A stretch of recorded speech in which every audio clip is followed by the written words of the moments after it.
ఈ చక్కటి సమయానికి నేను దేవునికి కృతజ్ఞతాస్తుతులు చెల్లించుకుంటున్నాను. మరి రెండవదిగా మరి ఈ యొక్క మన ఆత్మీయ కుటుంబంతో నేను కూడా కలిసి మరి ఆరాధించి మరి కొనియాడేటువంటి అవకాశాన్ని కల్పించినటువంటి ఈ సంఘ కాపరికి హృదయపూర్వకమైనటువంటి వందనాలు.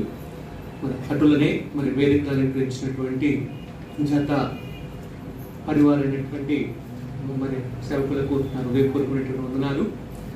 అట్లనే చేరి వచ్చినటువంటి మీ అందరికీ నా హృదయపూర్వకమైనటువంటి వందనాలు చెల్లిస్తున్నాను. కేవలం మరి మిమ్మల్ని మీ కుటుంబాలను చల్లగా మరి చూడాలని మరి అందరూ చక్కగా మరి దేవుల్లో ఎదుగుతూ మరి అనేకులకు ఆశీర్వాదకరంగా ఉండాలి అన్నది మన యొక్క సంకల్పం. మరి కళ్ళు మూసుకుందాం. సర్వోన్నతుడా, కృపానిధి, కృప కలిగినటువంటి నాయన నీకు వందనాలు. ఈ యొక్క మరి సమయంలో కొంచెంసేపు మరి శ్రేష్టమైనటువంటి నీ మాటలు వినాలని అయ్యా మరి ఆశతో ఉండగా నాతో మాతో మాట్లాడండి. శరీరానికి ఆహారం మరి ఎంత అవసరమో మరి ఆత్మకు ఆత్మీయ ఆహారమైనటువంటి నీ యొక్క వాక్యము కూడా మరి అంతే అవసరమై ఉంది. ఈ యొక్క మరి సమయంలో చేరి వచ్చినటువంటి మరి అందరము మరి వినుటలో మరి ఆసక్తి కలిగినటువంటి వారమై మరి విన్న విషయములను గ్రహించి వాటిని హృదయంలో ఉంచుకొని వాటిని ధ్యానించి అయ్యా అనుసరించటంలో ఆసక్తి కలిగినటువంటి వారమై మమ్మల్ని అందరినీ సిద్ధపరచండి. ఈ యొక్క మన సమయంలో ఈ సమయాన్నంతటినీ మరి నీ యొక్క ఆత్మ సహాయానికి అప్పగించుకుంటున్నా. మాతో మాట్లాడు, నీ కార్యములను వివరించు తండ్రి. యేసు నామములో అడుగుతున్నాము నాయన, ఆమేన్.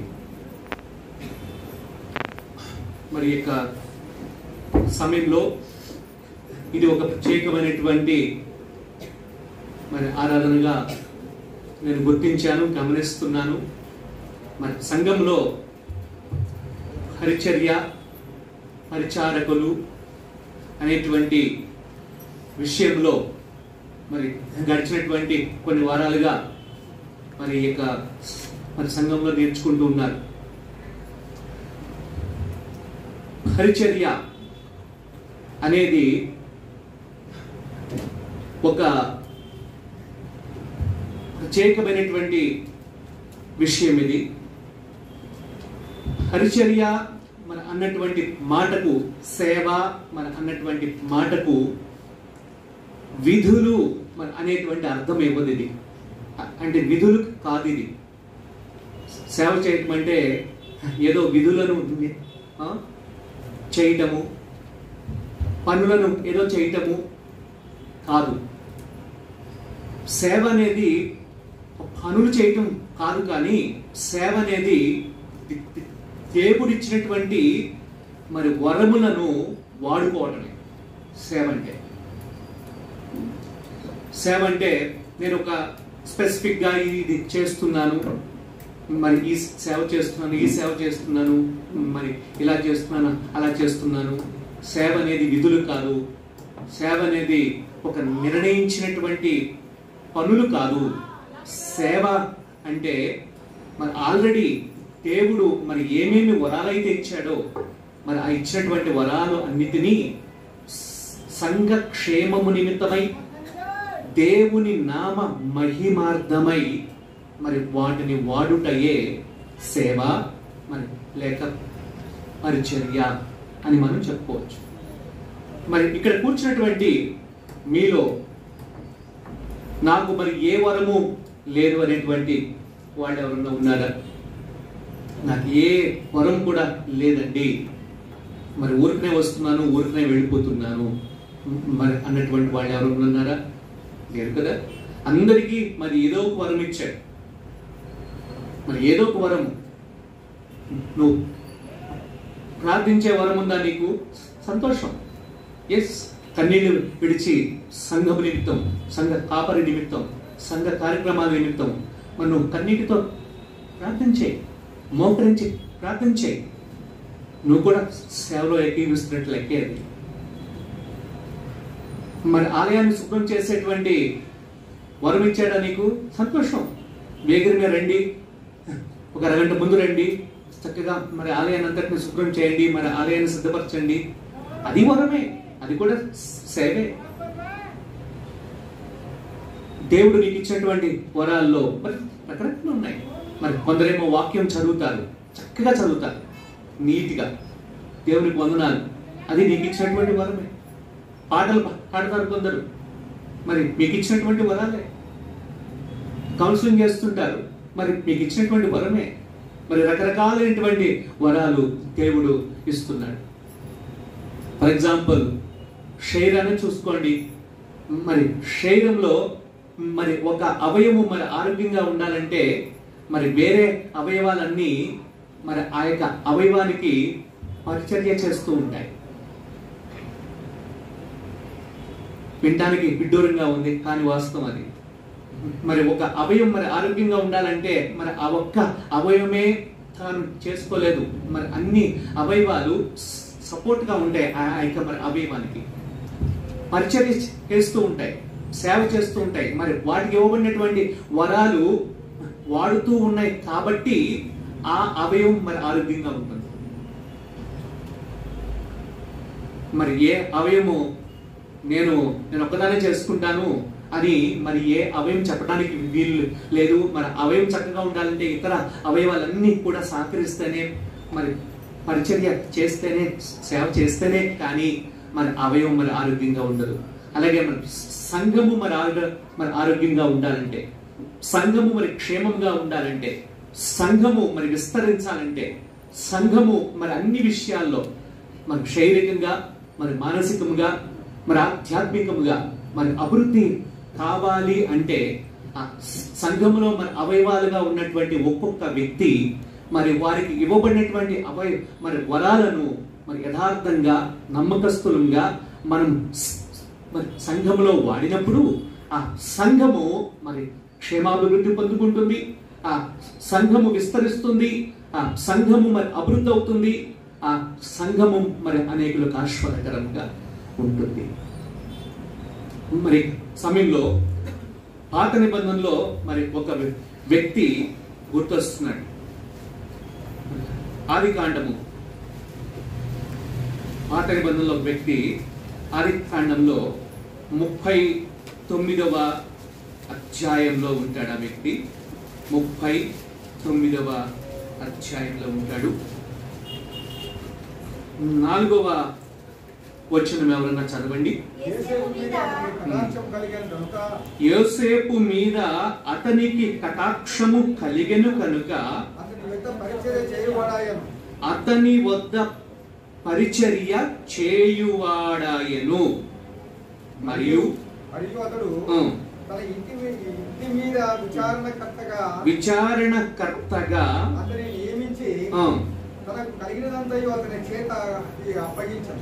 తనకు కలిగినదంతయు అతని చేతికి అప్పగించేశాడు. ఎవరండి అప్పగించింది? యజమానుడు. ఎవరికండి? దాసునిగా అమ్మబడినటువంటి యోసేపు. ఇది విడ్డూరంగా ఉంది, ఆశ్చర్యంగా ఉంది, కానీ ఇది మరి వాస్తవం. మరి అన్నయ్యల చేత మరి ఈర్ష్యలు, మరి అసూయలతో మరి అమ్మబడ్డ మరి యోసేపు, మరి అతన్ని కొనుక్కున్నటువంటి యజమానుడు మరి ఇక్కడ చూస్తూ ఉన్నాడు అన్నమాట. యోసేపు చూస్తూ ఉన్నాడు, గమనిస్తూ ఉన్నాడు. ఒక కన్నేశాడు మరి యోసేపు మీద. యోసేపు ఏంటి అసలు, అతని జీవితం ఏంటి, అతడు ఎలాగున్నాడు, నమ్మకస్తుడిగా ఉన్నాడా లేదా, మరి యథార్థంగా ఉన్నాడా లేదా, చెప్పింది చేస్తున్నాడా లేదా, సరైనటువంటి మాట వింటున్నాడా లేదా, మరి అప్పగించినటువంటి పని సక్రమంగా చేస్తున్నాడా లేదా, మరి అన్ని విషయాలను మరి యజమానుడు దాసుడైనటువంటి యోసేపు మీద కన్ను వేశాడు. మరి కన్ను వేసి బాగా గమనిస్తూ ఉన్నప్పుడు ఆ యొక్క మరి యజమానుడికి అర్థమైనటువంటి విషయము ఏమిటయ్యా అంటే, యెహోవా అతనికి తోడై ఉండెననియు. 3వ వచనం చెప్తుంది, యెహోవా అతనికి తోడై ఉండెననియు అతడు చేసినదంతయు అతని చేతిలో యెహోవా సఫలము చేసిననియు అతని యజమానుడు చూచినప్పుడు. చూస్తా ఉన్నాడు. మరి యోసేపు యొక్క జీవితాన్ని చూస్తూ ఉన్నప్పుడు మరి అర్థమైనటువంటి సత్యము మరి ఏంటంటే యెహోవా అతనికి తోడుగా ఉన్నాడని మరి అర్థం చేసుకున్నాడు. యెహోవా అతనికి తోడుగా ఉన్నాడు. రెండవదిగా మరి అతడు చేయనదంతయు యెహోవా మరి ఏం చేస్తున్నాడండి? సఫలము చేస్తున్నాడు. తోడుగా ఉండి మరి చేయనదంతయు సఫలము చేస్తున్నాడని మరి యజమానుడు చూచినప్పుడు మరి యోసేపు మీద అతనికి మరి ఏమి కలిగిందంటే అండి? కటాక్షము కలిగింది. మరి నిన్ను నన్ను కూడా ఈ రోజున సంఘములో ఉన్నటువంటి మరి నిన్ను నన్ను ఎవరు చూస్తున్నారండి? దేవుడు చూస్తూ ఉన్నాడు. మనం సంఘంలో ఎలాగున్నాం, సంఘంలో మరి ఏ విధంగా జీవిస్తున్నాం, యథార్థంగా ఉంటున్నామా, నమ్మకంగా ఉంటున్నామా, మరి ఆయన మరి అప్పగించినటువంటి పని మనం నమ్మకస్తులంగా చేస్తున్నామా, లేకపోతే వచ్చేసి వెళ్ళిపోతున్నామా? వచ్చేసి వెళ్ళిపోవడం ఎవరైనా చేస్తారు. మరి దేవుడు మరి అప్పచెప్పినటువంటి బాధ్యత, మరి అప్పచెప్పినటువంటి కర్తవ్యాలు, సంఘంలో చేయవలసినటువంటి మరి కార్యాలు చేస్తున్నామా? మరి అనేక సమయాల్లో నేను ఎట్లా చేసేది, వాళ్ళు చేస్తారు అని వాళ్ళకి వీళ్ళకి అప్పచెప్పేస్తూ ఉంటాం. ఇది నాది కాదు, ఇది నాకు అప్పచెప్పింది ఇది ఒక్కటే, నేను ఇది చెయ్యను అనేసి చెప్తూ ఉంటాం. మరి ఆలోచిస్తూ ఉంటాం. అయితే గుర్తుపెట్టుకోవాలి, దేవుడు ఇచ్చినటువంటి ప్రతి కర్తవ్యాన్ని మనం నమ్మకస్తులంగా చేస్తూ ఉంటాం. దేవుడు చూస్తున్నాడు. సంఘంలో ఉన్నటువంటి నిన్ను నన్ను చూస్తున్నాడు. మరి నీకు వరాలు ఇచ్చాడు. మరి ఇచ్చిన వరాన్ని మరి నువ్వు వాడుతున్నావా? బైబిల్లో మరి ఒక యజమానుడు ముగ్గురు దాసులను పిలిచి మరి ఒకడికేమో మరి 5 తలాంతులు ఇచ్చాడు, ఒకడికేమో మరి 2 తలాంతులు ఇచ్చాడు, ఒకడికేమో ఒకటే ఇచ్చాడు. ఇవ్వడం ఆయన ఇష్టం. ఎన్నన్నా ఇస్తాడు, ఏమన్నా చేస్తాడు. దాన్ని క్వశ్చన్ చేయడానికి అర్హత లేదు మనకి. దేవుడు ఎవరికి ఎన్నన్నా ఇవ్వచ్చు. మరి ఎన్ని ఇచ్చాడు అన్నది ఇంపార్టెంట్ కాదు ఇక్కడ. మరి 5 2 అనేది ఇంపార్టెంట్ కాదు ఇక్కడ. మరి 5ను ఆ యొక్క దాసుడు ఏం చేశాడండి? నమ్మకంగా యథార్థంగా వాడాడు, ఉపయోగించుకున్నాడు. 5కి 5 చేశాడు. 2 ఇచ్చినటువంటి వాడు కూడా 2కి 2 యథార్థంగా నమ్మకస్తుడిగా చేశాడు. మరి 5 ఇచ్చినటువంటి వాడిని ఏమంటున్నాడు దేవుడు? బడా నమ్మకమైన మంచి దాసుడా. 2 ఇచ్చినటువంటి వాడిని కూడా ఏమంటున్నాడు? బడా నమ్మకమైన. ఇక్కడ ఇంపార్టెంట్ ఏంటంటే నమ్మకము, నమ్మకస్తుడుగా, యథార్థముగా దేవుడిచ్చినటువంటి తలాంతులను మనము రెట్టింపు చేస్తున్నామా, లేకపోతే ఆ యొక్క మరి ఒక తలాంతు ఇచ్చినటువంటి ఆ యొక్క వ్యక్తి ఏం చేశాడండి? అది తీసుకెళ్లి పాతి పెట్టాడు. అలాగే ఈ రోజుల్లో సంఘాల్లో చాలా మంది పాతి పెడుతూ ఉంటారు. దాని అర్థం ఏంటంటే వాడటానికి అడ్డుగా సిగ్గడ్డొస్తుంది, నా వల్ల కాదు మరి అన్నటువంటి నిరుత్సాహం అడ్డొస్తుంది. నాకు ఆలు రావు ఏలు రావు, ఎందుకులే సైలెంట్ గా కూర్చుందాం అనుకుంటూ ఉంటాం. మరి నాకేమి చేత కాదు అనుకుంటూ ఉంటాం. ఇచ్చినటువంటి వాడు నువ్వు వాడాలన్నటువంటి ఆశతో నువ్వు లెగిస్తే నిన్ను వాడు కూడా నత్తివాడిని, నేను నత్తివాడివి, నీ వల్ల ఏమవుతుంది అన్నారు. ఎస్, నా వల్ల ఏమవుతుందిలే అన్నాను.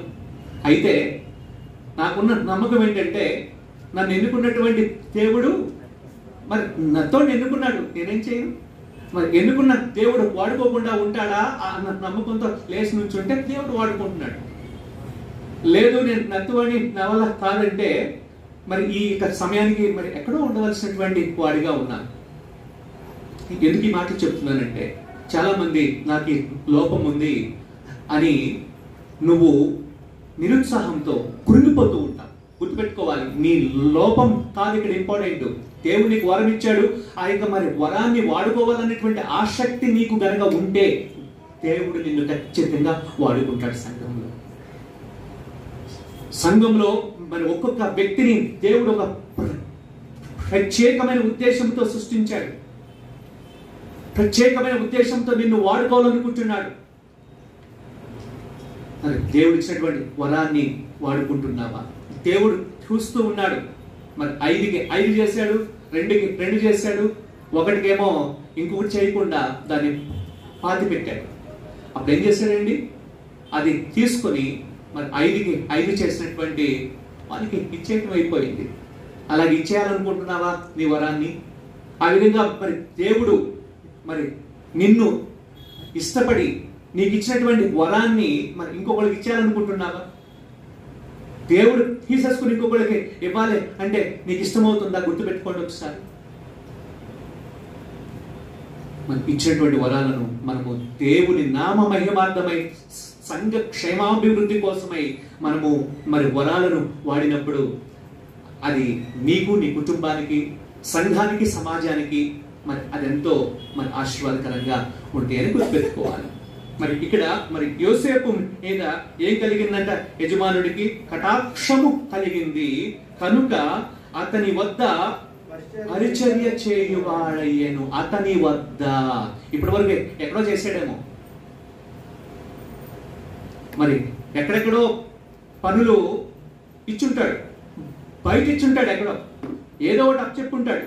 మరి ఆటలో యథార్థంగా ఉన్నాడు, దేవుడు అతనికి తోడుగా ఉన్నాడని యజమానుడు గ్రహించినప్పుడు మరి అప్పుడు మరి ఆలోచించినటువంటిది ఏంటంటే, మరి ఇంత యథార్థంగా ఉన్నటువంటి వాడు ఎక్కడ? బయట. ఇప్పుడు అతన్ని లోపల కూడా ఉంచుకోవచ్చు. అతనికి పరిచర్య చేసేటువంటి వాడు ఆయను. మరి అతనికి సేవ చేసేటువంటి వ్యక్తిగా ఉంచుకున్నాడంటే మరి ఎంత నమ్మకస్తుడుగా ఉన్నాడు అంటే అవకాశాన్ని ఆ యజమానుడు ఇచ్చి ఉంటాడు. గుర్తుపెట్టుకోవాలి. కిందకి వెళ్తే అద్భుతమైనటువంటి మాట ఉంది.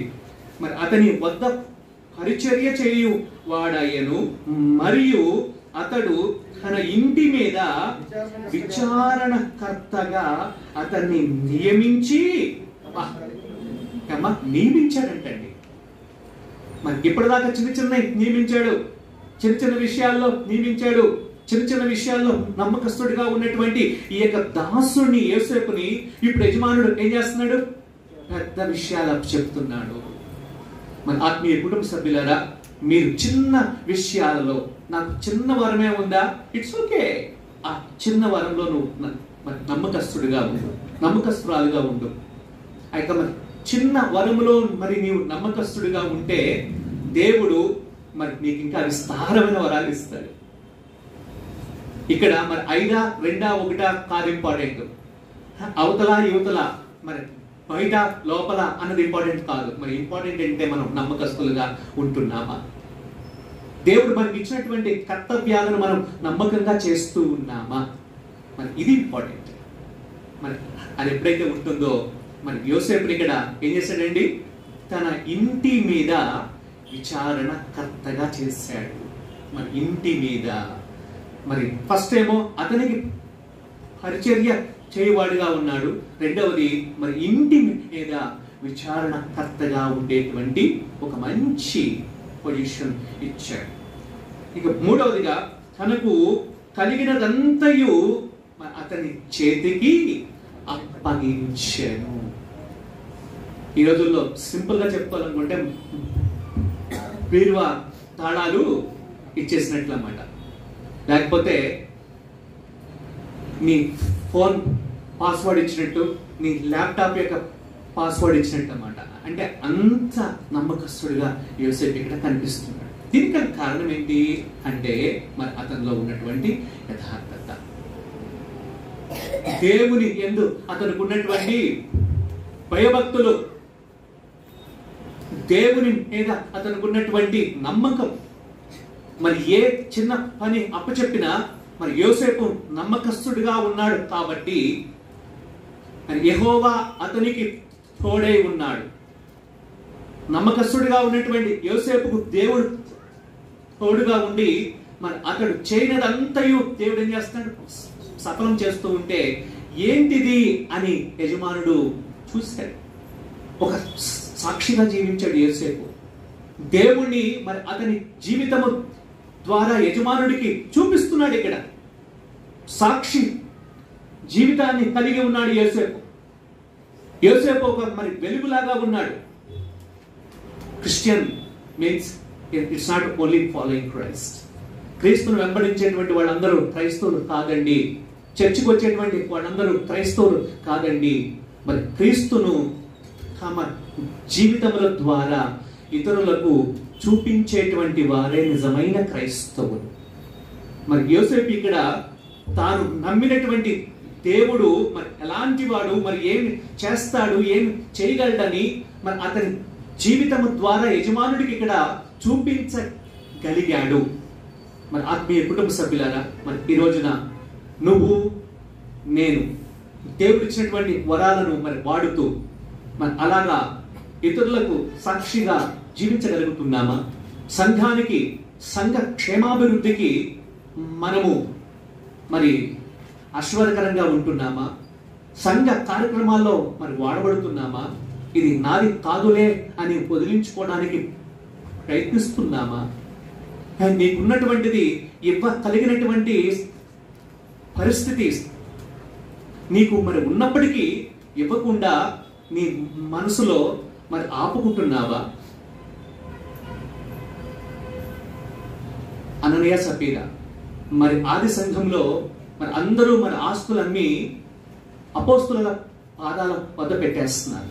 మరి ఇందాక మనం వాక్యంలో విన్నట్లుగా ఆ యొక్క స్త్రీలు 4 మరియలు ఉంటారు కొత్త నిబంధనలో. 4లో ఒక ఆవిడే ఈ మగ్దలేనే మరియా. మరి ఆమె ఏం చేస్తుందండి? మరి ఆమెకు కలిగినటువంటి ఆస్తిని అమ్మి ఏం చేస్తుందంట? ఉపచారము చేస్తూ ఉంది. కలిగినటువంటిది అమ్మి ఉపచారము చేస్తూ ఉంది. మరి ఆమె పేరు మనం ఈ రోజున జ్ఞాపకం చేసుకుంటున్నాం. మరి అపోస్తల కార్యంలో మరి ఇంకొక 2 ఉన్నారు. వాళ్ళు మరి అందరూ అమ్మేస్తున్నారని చెప్పి మరి వాళ్ళు కూడా అమ్మేశారు. ఇది తప్పు. మరి అందరూ ఇస్తున్నారని చెప్పి నువ్వు ఇవ్వాలనుకోవటం తప్పు. నువ్వు ఏది చేసినా హృదయపూర్వకంగా చేయాలి, కానీ ఎవరో చేస్తున్నారు మరి నేను కూడా చేయాలని ఎప్పుడు అనుకోవద్దు సహోదరి సహోదరుడా. ఇది చాలా అపాయం. ఇది సంఘంలో వాళ్ళు చేస్తున్నారు, వాళ్ళు అమ్మేశారు, మనము అమ్మేద్దాము, లేకపోతే ఏమనుకుంటారో అపోస్తులు అనేసి ఈ యొక్క అననీయ సఫీరా ఏం చేశారండి? వీళ్ళు కూడా అమ్మేశారు. మంచిదే, అమ్మేయటం మంచిదే, కానీ ఉద్దేశం సరిగా లేదు. సరిగా ఉన్నట్లయితే మరి అంతా తీసుకొచ్చి మరి ఇతరులు ఇచ్చినట్టు ఇచ్చేవాళ్ళేగా. మరి ఇవ్వలేదంటే వాళ్ళు అమ్మిన ఉద్దేశం కూడా ఏంటి? సరైనది కాదు. వాళ్ళు అనుకున్నారు అందరూ ఇచ్చేస్తున్నారు, వాళ్ళకి ఏం లేదు, జ్ఞానం లేదు, మన ఇద్దరం కొంచెం జ్ఞానంగా ఏకీపిద్దామా, మరి ఇద్దరం మరి ఏక మనసు కలిగి ఉందామా అని వీళ్ళిద్దరూ ముందుగానే ఆ యొక్క మరి ఏక మనసు కలిగి ఉన్నారండి. బైబిల్లో మరి చదవక్కర్లేదు. అపోస్తల కార్యం 1వ అధ్యాయం 14వ వచనంలో చూస్తే మరి వాళ్ళందరూ మరి అప్పర్ రూమ్ లో 120 మంది ఏక మనస్సుతో ప్రార్థన చేశారంటండి.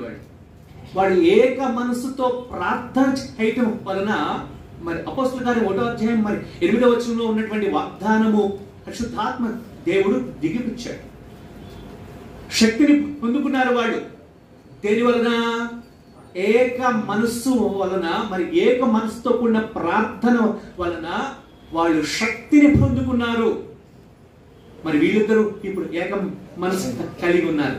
మరి ఏ విషయంలో? ప్రార్థించటంలో కాదు, అబద్ధం ఆడటంలో ఏక మనస్సు కలిగి ఉన్నారు. ముందు యజమానుడు వెళ్ళాడు, ఎందుకైనా అంటే అవునయ్యా అన్నాడు, చచ్చాడు. తర్వాత భార్య వెళ్ళింది, ఏంటమ్మా ఇంతకేనా? అవునయ్య గారు అంది, చచ్చింది. మరి అక్కడ 120 మంది మరి ఏకం మనస్సు కలిగి ఉండటం వలన శక్తిని పొందుకుంటే, మరి ఇక్కడ మరి అబద్ధములు మరి ఆడటంలో మరి ఏక మనస్సు కలిగినటువంటి వీళ్ళు వాళ్ళ ప్రాణాలే కోల్పోయారు. మరి దాచుకున్నది ఎవరు అనుభవిస్తారు? ఎవరో అనుభవిస్తారు. నువ్వు ఆస్తిని అమ్మాక నీ ఇష్టం, నువ్వెంతన్నా ఇవ్వచ్చు సంతోషంతో హృదయపూర్వకంగా.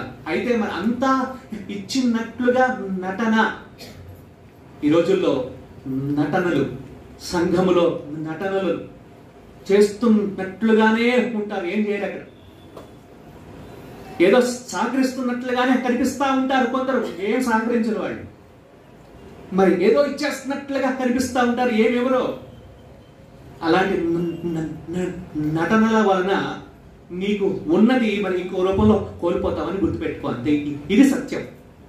నువ్వు ఏది చేసినా నమ్మకస్తుడిగా చేయి, నమ్మకస్తురాలుగా చేయండి. మనం ఏది చేసినా హృదయపూర్వకంగా మరి హృదయాంతరంగంలో నుంచి చేయండి. ఖచ్చితంగా మరి సంఘ క్షేమాభివృద్ధికి ఉపయోగం అవుతుంది. నువ్వు సంఘానికి మరి ఆశీర్వాదకరంగా ఉంటావు. ఇక్కడ మరి యోసేపు చేసింది అదే. వెలుపల ఉన్నటువంటి వాడు మరి లోపలికి రావడానికి గల కారణము ఏంటంటే దేవుడు తనకి తోడుగా ఉన్నాడు. మరి ఈ రోజున అదే దేవుడు మరి నీకు నాకు కూడా తోడుగానే ఉన్నాడు. మరి ఇదిగో యుగ సమాప్తి వరకు సదాకాలము నేను మీతో కూడా ఉన్నాను. ఎప్పుడు? ఆయన చెప్పింది చేస్తూ ఉన్నప్పుడు. నువ్వేదో చెడ్డకార్యాలు చేస్తా ఉంటే దేవుడు నాతో ఉన్నాడు అనద్దు, తప్పు. నువ్వు అబద్ధాలు ఆడుతున్నప్పుడు దేవుడు నాతో ఉన్నాడని అనొద్దు, తప్పు. నువ్వేదో మోసాలు చేస్తున్నప్పుడు దేవుడు నాకు తోడుగా ఉన్నాడని చెప్పొద్దు, అది తప్పు. నిజమేంటి? ఆయన ఇచ్చినటువంటి ఆజ్ఞను అనుసరిస్తూ ఉన్నప్పుడు, సువార్తను ప్రకటిస్తూ ఉన్నప్పుడు, సంఘ కార్యక్రమాల్లో మరి నువ్వు మరి ఏకీభవిస్తున్నప్పుడు, సంఘ క్షేమాభివృద్ధికి సంఘ కాపరితో కలిసి సేవలో మనం ఏకీభవిస్తున్నప్పుడు అప్పుడు దేవుడు నీకు ఖచ్చితంగా తోడుగానే ఉంటాడు సహోదరి సహోదరుడు. అంతే. కానీ మనము మేలు చేసి దెబ్బలు తింటే అది దేవుని దృష్టికి హితముగా ఉంటుంది. కీడు చేసి దెబ్బలు తింటే ఏంటంటే ఉపయోగం లేదు కదా. మరి వాటి వలన దేవునికి మహిమ రాదు కదా. మరి యోసేపు అయితే మరి వెలుపల వాడు లోపలికి రావడానికి, కటాక్షమును పొందుకోవడానికి, మరి యజమానుడి వద్ద పరిచర్య చేసేటువంటి ఆ యొక్క స్థితి, మరి ఇంటి మీద విచారణకర్తగా ఉండేటువంటి స్థితి, మరి మరి అతనికి కలిగినటువంటి ఆస్తి అంతటి మీద అధికారమును పొందుకున్నటువంటి స్థితి రావడానికి కారణం ఏంటయ్యా అంటే మరి యోసేపు యొక్క నమ్మకత్వం కాదంటారా? యోసేపు యొక్క యథార్థత కాదంటారా? మరి ఆ యథార్థతను చూసి సైతాను మరి కొన్ని శోధన కూడా తీసుకొచ్చాడు అతనికి. కానీ అతని దృష్టి దేవుని మీద ఉంది, కానీ శోధన మీదకు వెళ్ళలేదు. కాబట్టే మరి శ్రమ నాకు మరి వస్తుందని ఎరిగి కూడా నేను ఆ శ్రమకైనా సిద్ధమే, ఈ శోధనకు మాత్రం నేను ఎట్టి పరిస్థితిలో ఒప్పుకోనన్నాడు. బా, what a wonderful life of Joseph. తెలుసు ఏమవుతుందో, మరి ఏ విధమైన అబద్ధాలు వస్తాయో, ఏమేమవుతాయో మరి ఎరిగి కూడా నాకు ఏదొచ్చినా పర్వాలేదు, మరి నా యజమానుడు నాకు అన్ని అప్పు చెప్పాడు, మరి నీ మీద నాకు ఏ అధికారం లేదని పారిపోయాడు. బా, శోధనకు అతడు పడిపోలేదు.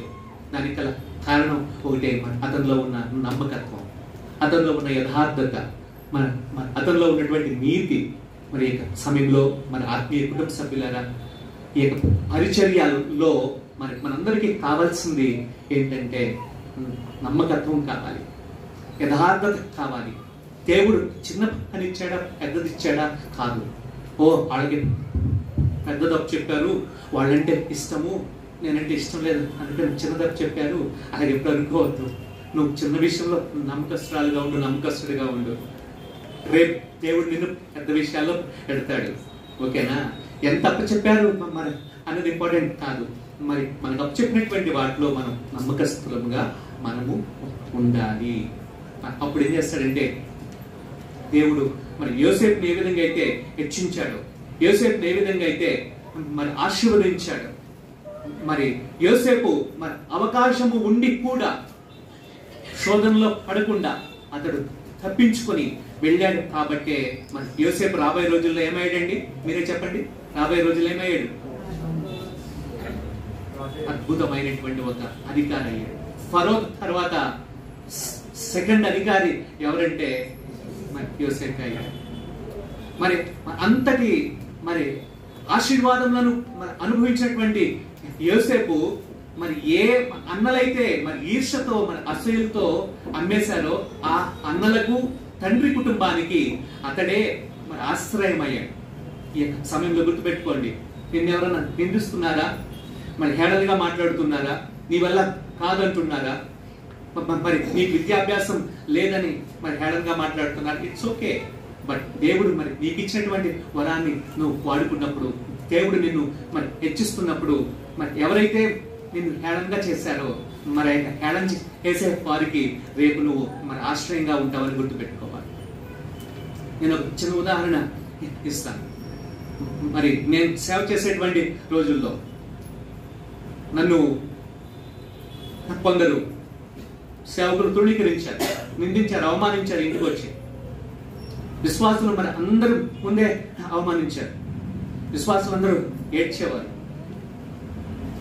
నేనైతే నవ్వుకునేవాడిని, ఎస్ఐ నీకు వందనాలయ్యా. ఎందుకనంటే మరి అతడు నిందించినటువంటి విషయాల్లో మరి ఏ ఒక్కటి మనం చేయలేదు కాబట్టి నేను ఎప్పుడు సంతోషించాను. నిందించారు అయిపోయింది. దేవుడు నన్ను అలాగా ఇచ్చిస్తా వచ్చాడు. దేవుని కృపలో మరి బెంగళూరు వచ్చాను. దేవుని కృపలో దేవుడే వాడుకోవడం ఆరంభించాడు. మరి మరి ఈ రోజుల్లో ఏమవుతుందంటే మరి ఎవరైతే నిందించి మరి హేళనగా మాట్లాడారో వాళ్లే మీటింగ్స్ ఆహ్వానిస్తారు ఈ శుభ్రరావుకి. అంటే ఎవరైతే తృణీకరించారో, ఎవరైతే నిందించారో ఇప్పుడు వాళ్ళ మీటింగ్స్ కి డేట్లు అడుగుతారు. ఎందుకు ఈ మాట చెప్తున్నానంటే ఎస్, దేవునికి అసాధ్యమైంది ఏమీ లేదు. నిందలు మరి అవమానాలు మరి వచ్చినప్పుడు మరి నువ్వు యథార్థంగా ఉంటే, నువ్వు నమ్మకస్తుడిగా ఉంటే, don't worry about anything in your life. నువ్వు ఏ విషయానికి చింతించొద్దు. నీలో నమ్మకత్వం ఉంది కదా, యథార్థత ఉంది కదా, వర్రీ అవ్వద్దు, సంతోషించు. మరి ఎందుకని వాక్యం చెప్తుంది, నా నిమిత్తము జనులు మిమ్మలను నిందిస్తారు, మరి హింసిస్తారు, మీ మీద అబద్ధంగా చెడ్డ మాటలు ఎలా పలుకుతారు, మీరు ధన్యులు, పరలోకమందు మీ ఫలం అధికమవుతుంది, సంతోషించండి అని చెప్తున్నాడు యేసు ప్రభు. మనం సంతోషించినప్పుడు మరి మన స్థితిని గతిని మార్చేటువంటి వాడు దేవుడే. మరి నిన్ను నన్ను వాడుకునేటువంటి వాడు కూడా దేవుడే. సహోదరి సహోదరుడా, ఈ సంఘములో మరి నీకు అప్పచెప్పినటువంటి బాధ్యతను మరి నమ్మకస్తుడిగా యథార్థంగా నీవు మరి దేవుడు నీకు ఇచ్చినటువంటి మరి వరాన్ని ఆయన నామ మహిమార్థమై మరి వాడుకో. చిన్నవాళ్ళు ఒకడు వస్తున్నాడు, చిన్నవాడు వీడియో అంతా సెట్టింగ్ చేస్తున్నాడు. చిన్న పిల్లలు వచ్చారు, చక్కగా సాంగ్స్ ఆడుతూ ఉన్నారు. ఈ విధంగా అందరికీ వరాలు ఇచ్చాడు. మరి నాకే వరము లేదు అని ఎవరు అనొద్దు. అది ఏదో గుర్తించినటువంటి వరాన్ని వాడు దేవునికి నమ్మకస్తుడిగా ఉండు, సంఘ క్షేమాభివృద్ధికి వాడబడు. ఆమేన్. అలాగే మరి వాక్యంలో మరి పాత నిబంధనలో దేవుడు స్పెసిఫిక్ గా మరి కొందరిని వాడుకున్నాడు. మరి అహరోను నుంచి దేవుడు మరి యాజకులుగా మరి స్పెషల్ గా మరి ఒక కుటుంబాన్ని, ఒక వంశాన్ని, లేవి వంశాన్ని అలా వాడుకుంటూ వచ్చాడు. మరి కొత్త నిబంధనలో దేవుడు వాడుకోవడానికి స్పెసిఫిక్ గా ఎవరు లేరు. ఎందుకో తెలుసా? ఆయన అందరినీ వాడుకుంటున్నాడు. నమ్మిన వాళ్ళందరూ మరి ఆమేన్ చెప్పండి. పాత నిబంధనలో మరి ఆయన కొందరినే వాడుకున్నాడు, మరి కొత్త నిబంధనలో అందరినీ వాడుకుంటున్నాడు. ఎందుకంటే దానికి గల కారణం ఏమంటే యేసుక్రీస్తు మరి ఆయన సిలువలో మరి కార్చినటువంటి రక్తము ద్వారా సర్వ మానవాళి పాపములను ఆయన ప్రక్షాళన చేయటం వలన మరి ఆయన ఎందుకు విశ్వాసం ఇచ్చినటువంటి వారందరినీ మరి ఆయన కుమారులుగా ఉండేటువంటి మరి అధికారమును పొందుకున్నాం కాబట్టి ప్రతి ఒక్కళ్ళు మరి క్రీస్తునందు విశ్వాసం ఇచ్చినటువంటి ప్రతి మరి ఒక్కళ్ళు మరి యాజకులే. నువ్వు ఒకప్పుడు కొందరే గురువులుగా ఉండేవారు, మరి ఇప్పుడైతే మరి అందరూ మరి సువార్తను చెప్పటంలో, దేవుని యొక్క మరి వాక్యమును విశదీకరించటంలో, సేవ చేయటంలో ప్రత్యేకంగా సేవకులు సంఘ కాపరి వాళ్ళ అబ్బాయే కాపరి అవ్వాలి, వాళ్ళ అబ్బాయే సేవ చేయాలి, ఆ సంఘ కాపరి యొక్క మనవుడు తర్వాత సేవ చేయాలి, వంశపారంపర్యంగా మరి వాళ్ళ కుటుంబమే రావాలి. నో నో నో బైబిల్ అది చెప్పట్లేదు.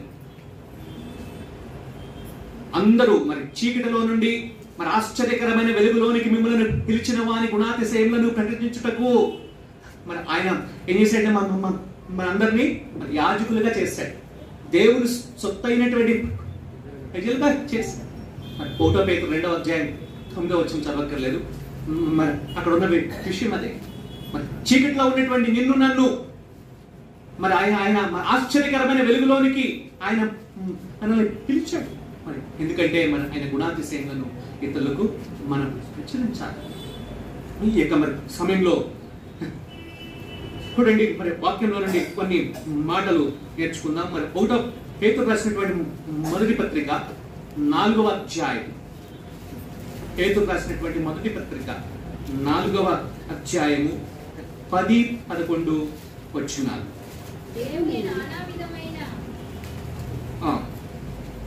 విషయమై నిర్వాహకులై ఉండి ఒక్కొక్కడు ఉపవరము పొందిన కొలది ఒకరినొకడు ఉపచారం చేయుడి, ఒకడు ఉపచారము చేయుడి, ఒకడు బోధించిన ఎడల దేవోక్తులను బోధించినట్టు బోధింపవలెను, ఒకడు ఉపచారము చేసిన ఎడల దేవుడు అనుగ్రహించు సామర్థ్యము నుండి చేయవలెను. అందువలన దేవుని అన్నిటిలోనూ యేసుక్రీస్తు ద్వారా మహిమపరచబడును.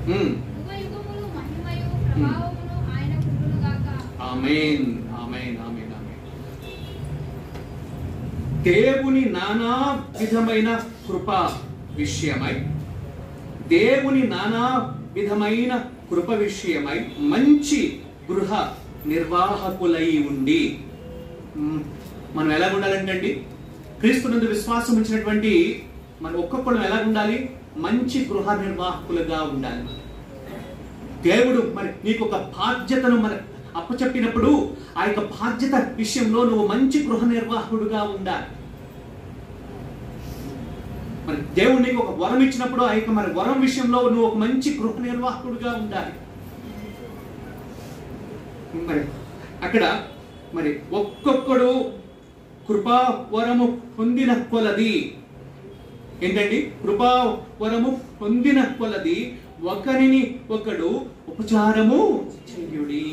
అంటే అర్థం ఏంటంటే దేవుడు మరి నిన్ను హెచ్చిస్తా ఉంటే, కృపావరములతో నిన్ను మరి హెచ్చిస్తా ఉన్నప్పుడు నువ్వు హెచ్చించుకోవద్దు. ఒకరికి ఒకడు ఏం చేసుకోవాలండి? ఉపచారం చేసుకోవాలి. దేవుడు అలా హెచ్చించుకున్నావు అనుకోండి, దేవుడు మరి హెచ్చించుకునేటువంటి నీలో నేను అనే స్వభావం వచ్చిందనుకోండి, నేను లేకపోతే సంఘం లేదు అనుకుంటా ఉంటారు ఒక్కొక్కళ్ళు. జాగ్రత్త, హుషారుగా ఉండండి. అసలు నేను లేకపోతే ఏ ఆరాధనే నడవదు అనుకుంటూ ఉంటారు. హుషారుగా ఉండండి. నేను లేకపోతే స్త్రీల సమాజమే లేదనుకుంటూ ఉంటారు. సహోదరి, జాగ్రత్తగా ఉండు. నువ్వు లేకపోతే దేవుడు ఇంకొకళ్ళు వాడుకుంటాడు. ఓకేనా? అహంకారం వద్దు మనకి, అహం వద్దు. నేను అనేది చంపేయి. ఆ నేను వద్ద ఏం రావాలి? క్రీస్తు రావాలి. నేను వద్దు, క్రీస్తు రావాలి. మరి అన్ని వరాలు ఉన్నటువంటి అపోస్తుడైనటువంటి పౌలు ఫిలిప్పీయులకు రాసిన పత్రిక 4:13 ఏమంటాడండి? నన్ను బలపరిచిన వాని యందుండి ఆయన యందు ఉండి నేను సమస్తం చేయగలుగుతున్నాను, ఆయన లేకపోతే నేనేం చేయలేనని చెప్పి మరి అన్ని యోగ్యతలు, మరి అర్హతలు, బుద్ధి, జ్ఞానము, శక్తి అన్ని ఉన్నటువంటి వాడే మరి ఆయన లేకపోతే నేనేమి చేయలేనంటుంటే, మరి ఏమీ లేని నీవు ఏదో 1-2 వరాలు ఉంటే ఎగిరెగిరి పడుతున్నావంటే ఆటలు అసలు ఏమన్నా అర్థం ఉందా? వద్దు వద్దు వద్దు, అహంకారం వద్దు. మనకి మన ఉపచారము చెయ్యాలి. ఏది ఉపచారం చేయాలి? ఉపచారం చేయాలంటే ఫస్ట్ ఆఫ్ ఆల్ మరి నిన్ను వలే నీ పొరుగు వారిని నువ్వు ప్రేమించేటువంటి ఆ యొక్క హృదయం నీకు ఎప్పుడైతే ఉంటుందో వాళ్ళకి మరి ఉపచారం చేసేటువంటి ఆశను వస్తుంది. మరి నువ్వు సత్యాన్ని గ్రహించాలి ఏంటంటే, దేవుడు నాలో ఉన్న దేవుడే నా ఎదుటి వారిలోనూ ఉన్నాడు. అవునా కదా? అవునా కదా? మరి నేను ఎదుటి వ్యక్తిని మరి ద్వేషిస్తున్నానంటే వాళ్ళను కాదు ద్వేషించేది, మరి వారిలో ఉన్న మరి క్రీస్తుని ద్వేషిస్తున్నాను మరి అన్నటువంటి ఆత్మ జ్ఞానం ఎప్పుడైతే వస్తుందో నువ్వు అప్పుడు అందరినీ ప్రేమిస్తావు, మరి అందరికీ ఉపచారం కూడా చేస్తావు. ఇప్పుడు నేను అన్నావు అనుకో, ఇక నేను ఇంకా అక్కడితోనే ఫుల్ స్టాప్ అయిపోతుంది. క్రీస్తు అన్నావనుకో నీ జీవితానికి కామాలు వస్తూ ఉంటాయి. ఇక నేను అన్నావో మరి అక్కడితోనే ఫుల్ స్టాప్ అయిపోతా. మరి అలాగ మరి అవ్వకుండా ఉండేందుకు మరి ఇక్కడ వాక్యం చెప్తుంది, ఒక్కొక్కడును కృపావరము పొందిన కొలది ఒకరినొకడు ఉపచారము చేయుడి, ఒకడు బోధించిన ఎడల దైవోక్తులను బోధించినట్లు బోధింపవలెను. ఏమండి, ఎవరైనా బైబిల్ చేతిలో పట్టుకుని మనం బోధిస్తున్నాము అంటే ఎలా ఉండాలండి? ఇది దేవుని మాటలు, జీవము కలిగినటువంటి దేవుని మాటలు, మరి నిన్ను నన్ను బ్రతికింప చేసేటువంటి మాటలు, క్రమములో ఉంచేటువంటి మాటలు, ఆదరించేటువంటి మాటలు. ఇక మరి ఇది దేవుని యొక్క రెండంచుల ఖడ్గము వంటి మాటలు. అందుకనే కొన్ని సమయాల్లో మరి వాక్యం వింటున్నప్పుడు కొందరికేమో మరి ఆదరణ అనిపిస్తూ ఉంటుంది తప్ప, మరి ఈరోజు దేవుడు నాతో మాట్లాడుతున్నాడని కొందరు అనుకుంటూ ఉంటే, కొందరికేమో వస్తా ఉంటాయి. అవి పాస్టర్ గారు నా గురించే చెప్తున్నాడు, ఎవరో చెప్పేసి ఉంటారు నా గురించి అని వస్తా ఉంటాయి. నీ గురించి ఎవరో చెప్పేయటం, మేమే అని పాట లేకుండా కూర్చొని వినటం, దేవుని బలిపీఠము వద్ద అది ఒక వ్యక్తి గురించి మాట్లాడేటువంటి స్వభావాలు కలిగినటువంటి సేవకులము కాదు. గుర్తుపెట్టుకోవాలి, దేవుని వాక్యం మాట్లాడుతుంది నీతో. ఆ వాక్యానికి రెండంచులు ఉన్నాయి. ఒక అంచు మరి ఆదరిస్తా ఉంది, ఒక అంచు నేను కోస్తా ఉంది. మరి ఎప్పుడైతే నేను కోస్తా ఉందో నువ్వు వెంటనే చెప్పు, ప్రైజ్ ద లార్డ్ అని చెప్పు. మరి ఎందుకంటే దేవుడు నీతో మాట్లాడటం ఆరంభించాడని గుర్తుపెట్టుకో. మరి ఆదరించినప్పుడు అందరూ చెప్పేస్తారు ప్రైజ్ ద లార్డ్ అని. కోస్తున్నప్పుడు చెప్పలేము, మరి కోస్తున్నప్పుడే చెప్పాలి దేవుడు నాతో మాట్లాడుతున్నాడు, మాట్లాడుతున్నాడు. సరి చేసుకో, తప్పు లేదు. ఒప్పుకో, తప్పు లేదు. కప్పుకుంటేనే తప్పు, ఒప్పుకుంటే తప్పు లేదండి. మనం ఒప్పుకొని విడిచి మనము దేవుని యొక్క ఉద్దేశాలకు విధేయులుగా ఉందాం, నమ్మకస్తులంగా ఉందాం. దేవుడు నిన్ను అద్భుతంగా వాడుకుంటాడు. నమ్ముతున్నారా? నమ్మిన వాళ్ళందరూ మరి ఆమె చెప్పండి. లేదు నేను కప్పుకుంటాను ఎవరెట్లా పోతే నాకెందుకు, నేను కప్పుకుంటానా అని ఉంటున్నారా? ఉండకూడదు. అలాగా కిందకి వెళ్తే ఏముందండి? దైవోక్తులను బోధించినట్లు బోధింపవలెను, ఒకడు ఉపచారము చేసిన ఎడల దేవుడు అనుగ్రహించు సామర్థ్యము కొలది చేయవలెను. అబ్బా, స్ట్రాంగ్ అయినటువంటి మాట అండి ఇది. ఉపచారం చేస్తే ఎలా చేయాలంటే, ఎలా చేయాలంట? నీకు కలిగిన సామర్థ్యమును బట్టా లేక దేవుడు అనుగ్రహించిన సామర్థ్యమును బట్టా? ఇక్కడ ఒక లాజిక్ ఉంది. ఇక్కడ మరి నీ సామర్థ్యాన్ని బట్టి నువ్వు చేస్తావు, ఈజీ అది. అయితే దేవుని సామర్థ్యమును బట్టి చేయటం అనేది కష్టం. ఎందుకంటే ఫర్ ఎగ్జాంపుల్ విందాం, దేవుడు ఒక 100 రెట్లు ఇచ్చాడు అనుకోండి, ఏదో ఒకటి, ఓకే 100 రెట్లు ఇచ్చాడు. దేవుడు ఇచ్చింది 100 రెట్లు, అవునా? మరి నువ్వు అనుకునే సామర్థ్యం ఎంతంటే దేవుడికి వాటిలో 10 రెట్లు ఇచ్చేస్తాను, ఇంకా 90 రెట్లు ఎవరిది? నాది అనుకుంటున్నావు. నాది అని నువ్వు మరి ఎప్పుడైతే అనుకుంటావో, ఇది దేవుడికి ఇవ్వాల్సింది ఇచ్చేసి ఆల్రెడీ ఇచ్చేసాను కదా, ఈ 90 రెట్లు నాది కదా అని ఆటలో నుంచి ఏదైనా చేయాలంటే కొంచెం కొంచెం లాగుతావు అన్నమాట. ఎందుకని? దేవుడికి ఇచ్చింది ఇచ్చేసాక ఇంకా ఇదంతా నాది కదా అనుకుంటున్నావు. అప్పుడు నీ సామర్థ్యము అడ్డొస్తుంది అక్కడ. మరి ఇదంతా ఇచ్చింది దేవుడే మరి అన్న గ్రహింపు ఎప్పుడైతే వస్తుందో, అప్పుడు దేవుని సామర్థ్యమును బట్టి నువ్వు దేవునికి సేవ మరి ఏమైనా చేస్తావు. ఇందాకే మరి వాక్యాలు విన్నా, వాళ్ళకి మరి ఉన్నది అమ్మి మరి యేసుతో వాళ్ళు ఏం చేశారండి? ఉపచారము చేశారు. మరి అపోస్తలుల పాదముల వద్దకు వచ్చి మరి అవి పెట్టేశారు. ఆ విధంగా అని ఇక్కడ మీరందరూ చెయ్యండి అని చెప్పడం కాదు. మీరు ఏది చేసినా ఎలా ఉండాలి? హృదయపూర్వకంగా ఉండాలి. మీరు ఏది చేసినా ఎలా ఉండాలి? యథార్థంగా ఉండాలి. అననీయ సపీర రీతిగా చేయొద్దు, నష్టానికి గురి కావద్దు. ఎవరో చేస్తున్నారని చెయ్యొద్దు, ఎవరో ఇస్తున్నారని ఇవ్వద్దు, లెక్కలకి వస్తాయని మీరు కొనుక్కుంటా చనుక్కుంటా ఏది చెయ్యొద్దు. మీరు ఏది చేసినా ఇష్టపూర్వకంగా చేయండి. మరి యథార్థ హృదయంతో చెప్తున్నాను, మీరు ఏది చేసినా ఇష్టపూర్వకంగా చేయండి. ఖచ్చితంగా అది మరి నీకు కుటుంబానికి ఆశీర్వాదకరంగా ఉంటుంది. కొనుక్కుంటా చనుక్కుంటా అలా ఎప్పుడు చేయొద్దు. అలా చేస్తే నీకు ఆశీర్వాదం లేదు, కుటుంబానికి ఆశీర్వాదం లేదు, వాటి నుంచి సంఘ క్షేమానికి ఆశీర్వాదం మరి ఏవి ఉండదు. మరి అక్కడ కిందకి వెళ్తే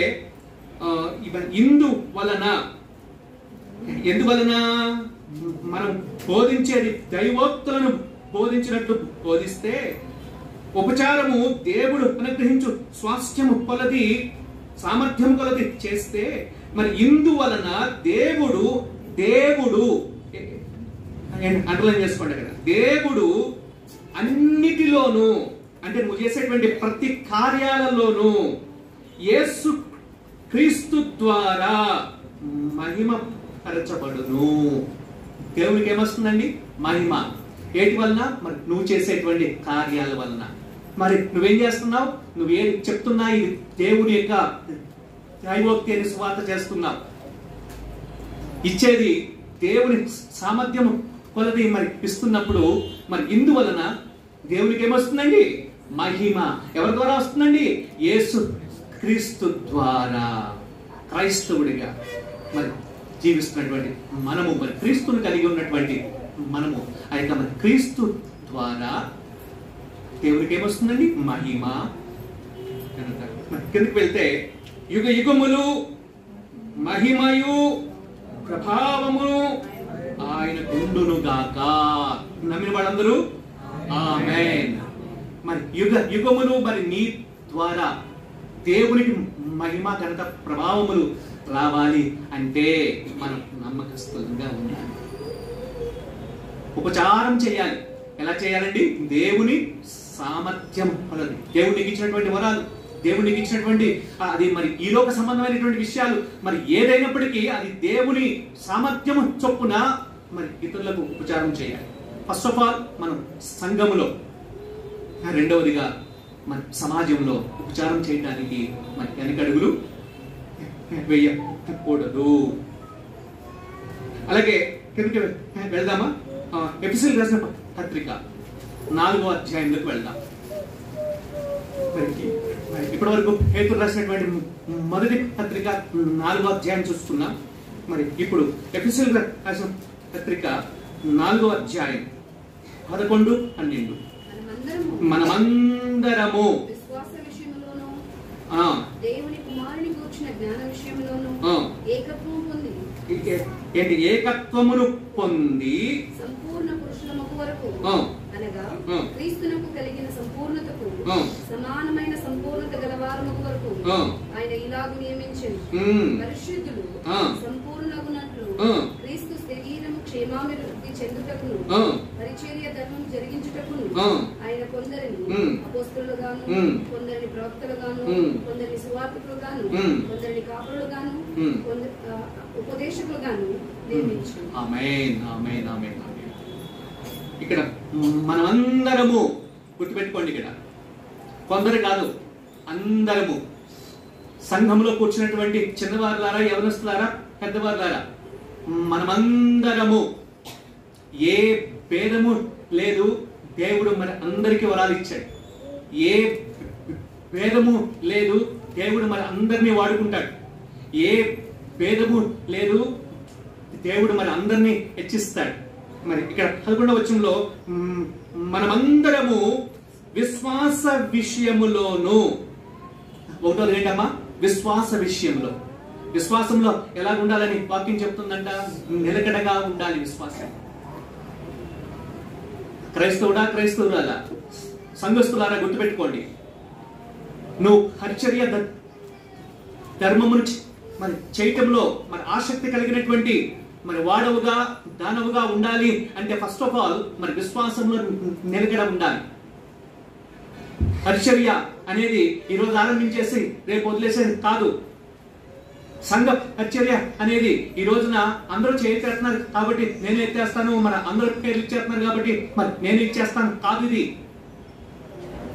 ఫస్ట్ ఆఫ్ ఆల్ మరి విశ్వాసంలో నిలకడ ఉందా నీకు? విశ్వాసం లేకుండా మరి ఎవ్వరము దేవునికి ఇష్టలుగా ఉండలేము. విశ్వాసం అనేటువంటి ఫౌండేషన్ వెరీ ఇంపార్టెంట్. మరి విశ్వాసంలో మరి ఏది మరి వచ్చినా, మరి ఎన్ని కష్టాలు ఉన్నా, ఇబ్బంది ఉన్నా, ఇరుకులు ఉన్నా, whatever it comes in our lives, ఏది మరి సంభవిస్తున్నప్పటికీ మరి నువ్వు విశ్వాసంలో నిలకడగా ఉంటున్నావు. మరి ఉపచార ధర్మము, పరిచర్య ధర్మమునకు మరి పునాదులు ఏంటంటే మరి విశ్వాసంలో నిలకడగా ఉండాలి. ఇంకా కిందకి వెళ్తే విశ్వాస విషయములతోను రెండవదిగా దేవుని కుమారుని గూర్చిన జ్ఞాన విషయములోను ఏకత్వము పొంది, మరి యేసుక్రీస్తుని కూర్చున్నటువంటి కుమారుడైనటువంటి యేసుక్రీస్తుని కూర్చున్నటువంటి జ్ఞాన విషయములో మరి ఏకత్వం. మరి ఏంటి జ్ఞానం? ఏంటి జ్ఞానం? ఏంటి అసలు? యేసుక్రీస్తు కూర్చున్నటువంటి జ్ఞానము ఎక్కడికైనా వెళ్ళిపోదామా? సెమినరీకి వెళ్ళిపోదామా? కాలేజీకి వెళ్ళిపోదామా? నేర్చుకుని చేద్దామా జ్ఞానం గురించి? యేసుక్రీస్తు గురించినటువంటి జ్ఞానం నేర్చుకుందామా? నేర్చుకునేది ఏంటండి? మీరందరూ ఎరుగుదురు.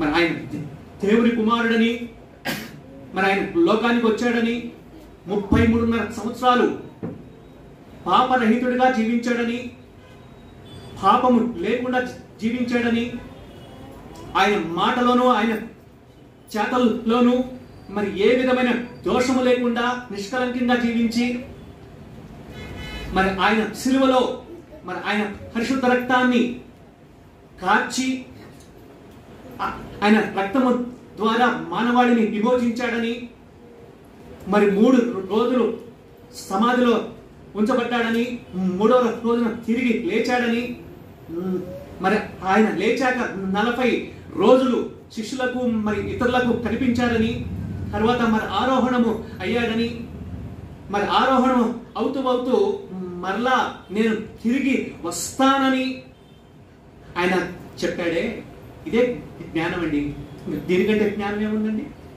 ఈ జ్ఞాన విషయంలో మనమందరము ఏది ఏకత్వం కలిగి ఉండాలి. విశ్వాసములో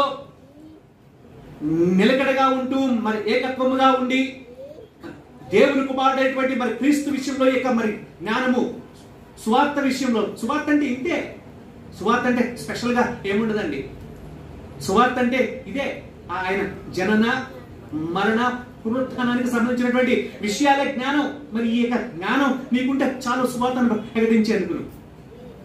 మరి విశ్వాసంలో నిలకడగా ఉండి మరి క్రీస్తు విషయమైనటువంటి ఈ యొక్క మరి జ్ఞానంలో మరి ఏకత్వమును పొంది, తర్వాత ఏముందండి? సంపూర్ణ పురుషులకు వరకు సంపూర్ణతలోనికి మనం రావాలి. మరి ఎప్పుడు మనం సంపూర్ణం అవుతాం? పిల్లలు సంపూర్ణులా? వాళ్ళకి జ్ఞానం ఉంటుంది, సంపూర్ణులా? లేదు. వాళ్ళు కాలేజెస్కి వెళ్తారు, సంపూర్ణులా? అప్పుడు లేదు. శక్తి వచ్చేస్తుంది, వాళ్ళ నా అంటే శక్తి ఎక్కువ వచ్చేస్తుంది కుర్రోడికి కాలేజీకి వెళ్ళేపాటికి. మరి సంపూర్ణుడు అయిపోతున్నాడా? లేదు. ఉద్యోగం వచ్చేసింది, సంపూర్ణుడు అయిపోతాడా? లేదు. మరి వివాహం అయిపోయింది, భర్తగా సంపూర్ణుడు అయిపోతాడా? లేదు. పిల్లలు పుట్టారు, సంపూర్ణుడు అయిపోతాడా? మరి జీవితం అంతా ఇలా వేసుకుంటా ఉంటే సంపూర్ణత మరి ఆ విషయాల్లో కాదు, కానీ మరి క్రీస్తును కూర్చున్నటువంటి విషయాల్లో మనం సంపూర్ణులుగా ఉండాలి. మరి ఆత్మీయ విషయాల్లో సంపూర్ణత రావాలి. మరి ఏ ఏ విషయాల్లో సంపూర్ణత రావాలంటే, ఒకటవదిగా మరి క్రీస్తును కూర్చున్నటువంటి జ్ఞానం విషయంలో సంపూర్ణత రావాలి. మరి రెండవదిగా మరి ఆయన నీకు చెప్పినటువంటి విషయాల్లో సంపూర్ణత రావాలి. మరి మూడవదిగా మరి ఆయన చెప్పిన విషయాల్లో మరి నేను మరి ఎంత వరకు నడుచుకుంటా ఉన్నాను మరి అన్న విషయాల్లో కూడా సంపూర్ణత రావాలి. ఓకే, క్రీస్తు ఎవరో సంపూర్ణత వచ్చింది, సరిపోతుందా? చెప్పడంలో కూడా సంపూర్ణత రావాలి. అందుకే కొరింథీయులకు రాసినటువంటి మొదటి పత్రిక 9వ అధ్యాయం 16వ వచనంలో మరి ఏముంటుంది చదవండి. మంచి మాట ఉంది ఇక్కడ.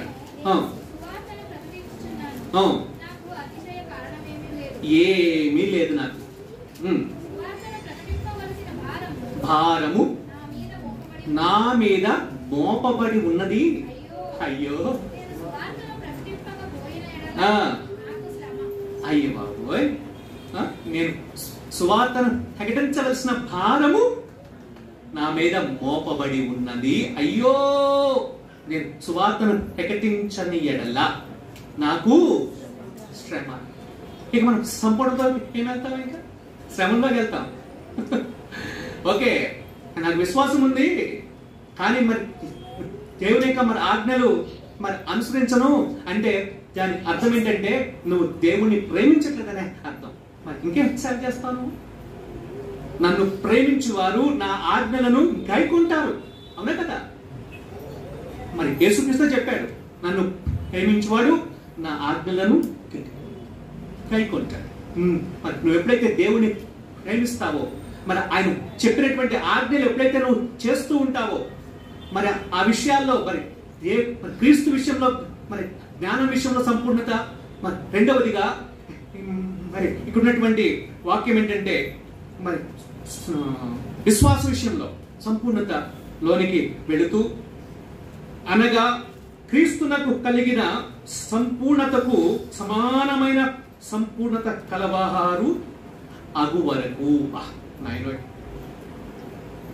2వ వచనంలో ఉంది, ఎఫెసీయులకు రాసిన పత్రిక 4:12, అనగా క్రీస్తు నాకు కలిగిన పరిపూర్ణతకు సమానమైన సంపూర్ణత కలవారం అగు వరకు ఆయన మరి ఇలాగే నియమించాడు నిన్ను నన్ను. అంటే మరి నువ్వు నేను కూడా మరి ఆయన వలె ఉండాలని కోరుకుంటున్నాడు. మరి నువ్వు నేను మరి ఆయన వలె సంపూర్ణతలోనికి రావాలని కోరుకుంటున్నాడు. మరి ఒక ఇంజనీర్ కుమారుడు ఏమవ్వాలని కోరుకుంటాడో చిన్నపిల్లకాయలు చెప్పండి మీరు. మరి ఇంజనీర్ అవ్వాలనుకుంటాడా, లేకపోతే అడుక్కునేవాడు అవ్వాలనుకుంటాడు వాడు అబ్బాయి? అమ్మో, అడుక్కునేవాడు అన్న మాట వింటేనే మీకు అవి అవ్వయి భయం వేసేస్తుంది అనమాట. నిజమే. మరి ఇంజనీర్ అబ్బాయి ఇంజనీర్ అవ్వాలి, లేకపోతే డాక్టర్ అవ్వాలనుకుంటాడు. మరి వ్యవసాయస్తుడు, మా అబ్బాయి వ్యవసాయస్తుడు అవ్వాలనుకోడు. నేను మరి ఎంతనా కష్టపడతాను రా, మట్టిలో నువ్వు బాగా చదువుకో, అప్పుడు మట్టిలో నుండి మాణిక్యం వచ్చినట్లుగా మన ఊరికి ఒక మాణిక్యంగా మరి అవ్వాలి అబ్బాయి నువ్వు అని మరి వాళ్ళ నాన్న కష్టపడి చదివిస్తాడు. వీడు సిటీలోకి వచ్చి వాళ్ళ నాన్న నిర్లక్ష్యం చేస్తాడు, ఐటీలోకి వెళ్ళిపోయి. వీడు వాళ్ళ నాన్న అంత కష్టపడి చదివిస్తా ఉంటే చదువుకున్నంత సేపు ఏమో నాన్న 1000 రూపాయలు కావాలంటాడు. మరి 1,00,000 రూపాయలు సంపాదించే వయసులో వాళ్ళ నాన్నకి 5,000 వేయాలంటే లేవు నాన్న, ఈఎంఐలకే అయిపోతాయి నాన్న అంటాడు. ఎంత దరిద్రం అండి. అయితే మన లోకం మరి ఆ విధంగా ఉంటే మరి మనం ఎలా ఉండాలంట? మనం వేరుగా ఉండాలి. దేవుడు నిన్ను నన్ను ఏం చేశాడండి? మరి లోకములో నుండి వేరు చేశాడు. God separated us from this world అని అందుకే మరి ఇక్కడ క్రీస్తునకు కలిగిన పరిపూర్ణతకు సమానమైన సంపూర్ణత కలవారు మగు వరకు మరి ఆయన ఇలాగా నియమించాడు. పరిశుద్ధులు సంపూర్ణులన్నట్లు క్రీస్తు శరీరము అంటే సంఘము మరి క్షేమాభివృద్ధి పొందుటకు, సంఘము క్షేమాభివృద్ధి పొందుటకు, మరి క్రీస్తు శరీరము అంటే సంఘము మరి క్షేమాభివృద్ధి పొందుటకు పరిచర్య ధర్మము జరుగుటకును మరి ఆయన ఏం చేశాడండి? కొందరిని అపోస్తలులుగా, ప్రవక్తలుగా, సువార్తికులుగా, కొందరిని కాపరులుగా, ఉపదేశులుగా నియమించాడు. మరి ఇక్కడ అందరూ ఒకటేనా? లేదు కదా. మరి ఇక్కడ కూర్చున్నటువంటి అందరం ఒకటేనంటారా? లేదు కదా. మరి అందరం వేరు వేరే, మరి వేరు వేరే. మన శరీరంలో ఉండేటువంటి అవయవాలన్నీ ఒకటేనంటారా? కాదు కదా. బోల్డ్ అవయవాలు ఉంటాయి, వేరు వేరే. అయితే అన్ని ఆరోగ్యంగా ఉన్నాయనుకోండి, అన్ని మరి ఐక్యతగా ఉన్నాయనుకోండి అవయవాలన్నీ, అప్పుడు శరీరానికి ఏమున్నట్టు లెక్క? రైట్, ఎగ్జాక్ట్లీ రైట్, ఆరోగ్యంగా ఉన్నాము. ఒక్కొక్కసారి సంఘాల్లో ఎలా పోట్లాట్లు వస్తుంటాయో అలాగే శరీరంలో కూడా పోట్లాట్లు వస్తుంటాయి. ఒక అవయవానికి సమస్య వస్తుందన్నమాట, ఏదో కొట్టుకుంటా ఉంటాయి లోపలవి. అంటే సహకరించుకో, నీకు నేను సహాయంగా ఉన్నాను అని చెప్పేసి లోపల ఇష్యూలు అవుతాయి అన్నమాట. మరి ఆ ఇష్యూ ఎప్పుడైందో అప్పుడే నొప్పి వస్తుంది అన్నమాట. అక్కడ డాక్టర్ గారి వద్దకు వెళ్తే ఆయన ఇక్కడ వస్తుందండి నొప్పి, ఇలాగెళ్ళిపోతుందండి, ఇలాగెళ్ళిపోయి ఇలాగెళ్ళి ఇటు నుంచి వచ్చేస్తుందండి అంటే వారు నాయన అని చెప్పేసి ఆయన ఏం చేస్తాడంటే, అమ్మ ఎటు నుంచి వస్తుంది, ఎటు నుంచి వెళ్తుందో నాకేం తెలుసు అని ఫస్ట్ ఎక్స్రే రాస్తాడు, ఇక్కడ చూస్తాడు, ఏం అర్థం కాదు. మళ్ళీ సిటీ స్కానింగ్ రాస్తాడు, మళ్ళీ ఇక్కడ చూస్తాడు, ఏం అర్థం కాదు. ఎంఆర్ఐ రాస్తాడు, మనకి ఇక్కడ ఖాళీ అయిపోతూ ఉంటే ఆయన మాత్రం రాస్తుంటాడు. ఆ తర్వాత ఎంఆర్ఐ అంతా వచ్చాక ఇప్పుడు అర్థమైంది ఏంటి, మరి ఏ అవయవానికి సమస్య ఉన్నదో మరి ఇప్పుడు నాకు అర్థమైంది. మరి ఇప్పుడు నేను వైద్యుడిగా ఏం చేయాలి? ఆ రెండు అవయవాలని సంధి చెయ్యాలి. వాడు పోట్లాటను ఏం చేయాలి? ఇప్పుడు నేను సరి చేయాలి. మరి పోట్లాట సరి చేయాలంటే ఈయన చేయాలి కానీ టాబ్లెట్లు వెళ్తాయిగా. అందుకని టాబ్లెట్లు ఇచ్చి, అమ్మా నువ్వు వెళ్ళి లోపలికి వెళ్ళి అవయవాలను కొంచెం సరి చేయి అని ఇంజక్షన్ ఇచ్చి నువ్వు వెళ్ళి కొంచెం సరి చేయంటే వీళ్ళు వెళ్ళి లోపలికి వెళ్ళి వాటిని సరి చేస్తారు. బాగా సరి చేసాక అప్పుడు సెట్ అయిపోతాను. అవునా కదా? Simple logic. మరి అలాగే మరి యొక్క సంఘం అనేటువంటి శరీరంలో సమస్యలు మరి వచ్చినప్పుడు గుర్తుపెట్టుకోవాల్సింది ఒకటేనండి, మనల్ని సరి చేసేది మరి వాక్యం ఒక్కటేనండి. వైద్యుడైతే టాబ్లెట్లు ఇస్తారు, మరి ఇంజక్షన్స్ ఇస్తారు, మరి అవసరమైతే మన ఆపరేషన్ చేసి అవయవాలను సరి చేస్తారు, వాటిని సరి చేస్తారు. మరి నిన్ను నన్ను సరి చేసేది, ఆదరించేది, మరి ఐక్యతలో నడిపించేది దేవుని వాక్యము ఒక్కటే. మరి కొందరిని మరి నీకున్న వరం మరి ఇంకొకరికి ఉండదు అని వాళ్ళని చిన్నచూపు చూడొద్దు. నీకున్న వరం పెద్దదవచ్చు, వాళ్ళకున్నది చిన్నదవచ్చు, చిన్నచూపు చూడొద్దు. మరి ఆయన దృష్టికి అన్ని వరాలు సమానమే. మరి ఆయన చూసేది ఏంటంటే నీకు ఇచ్చినటువంటి వరం కాదు, మరి ఆ యొక్క వరాన్ని నువ్వు నమ్మకంగా వాడుతున్నావా, సంఘ క్షేమాభివృద్ధికి వాడుతున్నావా, దేవుని నామ మహిమార్థమై మరి వాడుతున్నావా అన్నది చూస్తున్నాడు. మరి కాబట్టి ఎవరు మరి నీకున్నటువంటి వరాన్ని బట్టి హెచ్చించుకోవద్దు సుమా. సమయం దగ్గరకు వస్తుంది, ఇంకా మరి 7 నిమిషాలు ఉంది. కొన్ని వచనాలు చూసుకుందామా? తిమోతికి రాసినటువంటి మొదటి పత్రిక 4:6 నుంచి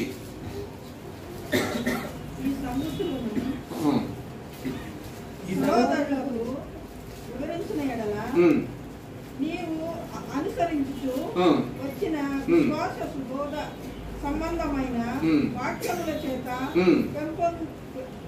పెంపారుచు క్రీస్తు యేసునకు మంచి పరిచారకుడై ఉందువు.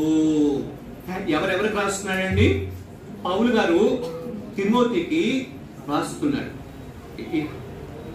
ఏమని రాస్తున్నాడు? నీవు అనుసరించుచు వచ్చిన విశ్వాస సుబోధ సంబంధమైన వాక్యము. అంటే విశ్వాసము, వాక్యము ఈ రెండు ఇంపార్టెంటే. మరి విశ్వాసము, మరి వాక్యము, సుబోధ, మంచి బోధ సంబంధమైన వాక్యము చేత పెంపారుచు క్రీస్తు యేసునకు మంచి పరిచారకుడవై ఉందువు అని చెప్పాక, అలా ఉండాలంటే ఏమేం చేయకూడదంట? కొన్ని విసర్జించాలి, కొన్నేమో సాధకం చేసుకోవాలి. విసర్జించేది ఏంటంట? అపవిత్రములైన ముసలమ్మ ముచ్చట్లను విసర్జించి దేవ భక్తి విషయంలో నీకు నీవే సాధకము చేసుకొనుము అని చెప్పాక, శరీర సంబంధమైన సాధకము కొంచెము మట్టుకే. ఏంటండి? శరీర సంబంధమైనటువంటి సాధకము కొంచెము మట్టుకే ప్రయోజనకరమగును గాని దైవ భక్తి ఇప్పటి జీవము విషయంలోను రాబోవు జీవము విషయంలోను వాగ్దానంతో కూడినదైనందున అది అన్ని విషయములలో ప్రయోజనకరములుగా ఉంటాయి. మరి ఇక్కడే అన్నప్పుడు మరి అపోస్తల కార్యములు మరి 6వ అధ్యాయం గుర్తొచ్చేస్తుంది అనమాట. మరి ఇక్కడ ఏంటి సాధకము, మరి అక్కడదేంటి సాధకము? మరి అపోస్తల కార్యములు 6వ అధ్యాయము, అక్కడ ఒక సమస్య వస్తుంది అనమాట. సంఘంలో సమస్య వస్తుంది. ఏంటో చూద్దామా? 6వ అధ్యాయం 1 నుంచి. శిష్యుల సంఖ్య విస్తరిస్తుంది అనమాట. అనుదిన పరిచర్యలో తమలోని విధవరాండ్రులను చిన్న చూపు చూసిరని హెబ్రీయుల మీద గ్రీకు భాష మాట్లాడే యూదులు చదవసాగిరి. ఆమేన్. ఇక్కడ ఏమొచ్చిందమ్మా? మరి సంఘంలో సమస్య వచ్చింది. మరి అనుదిన పరిచర్య అక్కడ సంఘంలో జరుగుతా ఉన్నాయి. అక్కడ మరి ఆట సమస్య వచ్చింది. ఇప్పుడు పరిచర్యలో సమస్య వచ్చింది. ఇప్పుడు వచ్చినప్పుడు మరి గ్రీకు భాష మాట్లాడే వాళ్ళు ఏమంటున్నారంటే మరి హెబ్రీయుల మీద నేరం మోపుతున్నారు. అప్పుడు ఏమైంది? అప్పుడు అపోస్తలులు తమ ఎదురుకు శిష్యుల సమూహమును పిలిచి మేము దేవుని వాక్యం బోధించుట మాని ఆహారం పంచిపెట్టుట యుక్తం కాదు. కాబట్టి సహోదరులారా, ఆత్మతోనూ జ్ఞానముతోనూ నిండుకొని మంచి పేరు పొందిన 7 మనుషులను మీలో ఏర్పరచుకోండి. మేము వారిని ఈ పనికి నిమిత్తము అయితే మేము ప్రార్థన ఎందును వాక్య పరిచయం ఎందును ఎడదగక ఉందని చెప్పి. ఆమేన్, ఆమేన్, ఆమేన్. సంఘంలో సమస్య వచ్చినప్పుడు ఇప్పుడు మరి ఎవరు పరిష్కరించుకున్నారండి? సంఘమే. సంఘంలో సమస్య వచ్చినప్పుడు సంఘమే పరిష్కరించుకుంది. ఎవరి వద్దకో వెళ్ళలేదు.